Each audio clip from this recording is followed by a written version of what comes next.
when you were working actively, you know, not even now, you know, or were things different in sense like, you know, have there been instances where you have to negotiate on your working hours, or did you have to do those things with the producer, directors, or how was it that?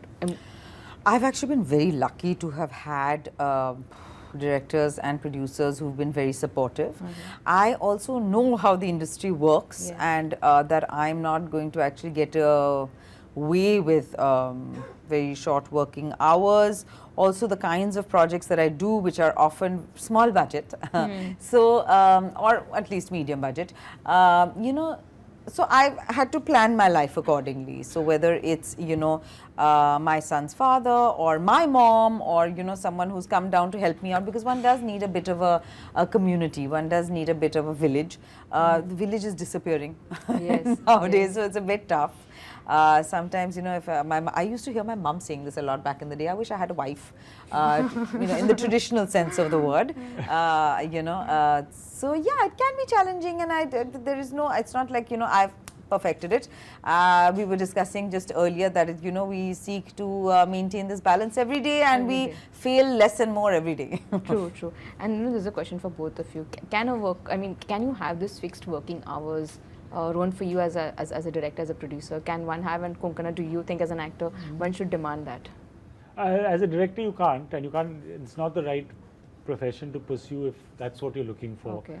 That's just the nature of the job, is that you have to be around, whether it's for whatever, to meet an actor, to be on set, might be a night shoot, might be whatever. So that is going to be a given, so then you're not looking at the right profession. And I think, see, the fact is there's a greater supply of people who want to do this job than the demand for it. So we're all lucky to be in these things. You have to accept it and have a family with you that will be understanding enough of that. You know, so if again, if your family cannot manage those expectations, then you're going to really have drastic. I'm extremely fortunate that I do have that support and understanding to allow me to do this. But this is how we have better and better practices, through conversations, discussions, unions, you know, a little bit of protest and a little bit of adjusting. I mean, earlier it was, many things were much worse, and many things have become better through these things. I mean, the last 30 years things have improved, but I think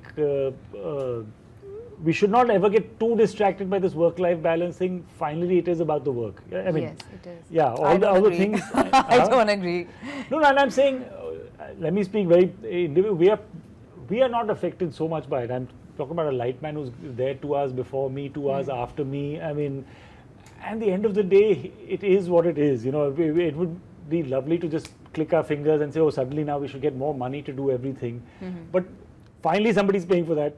And that is the economics of our industry. We have to accept that, and you have to ask, like, why does a film like Loka get made at a fraction of the budget of this and do the box office? But there are lots of things to go both ways. Are they complaining about work-life balance? So it's always, I don't know, I think you can ruminate on these things, but in the process you should not lose the focus that we need to do great work. Whatever our current circumstances, we have to really push it, because that's the only way we'll survive as an industry.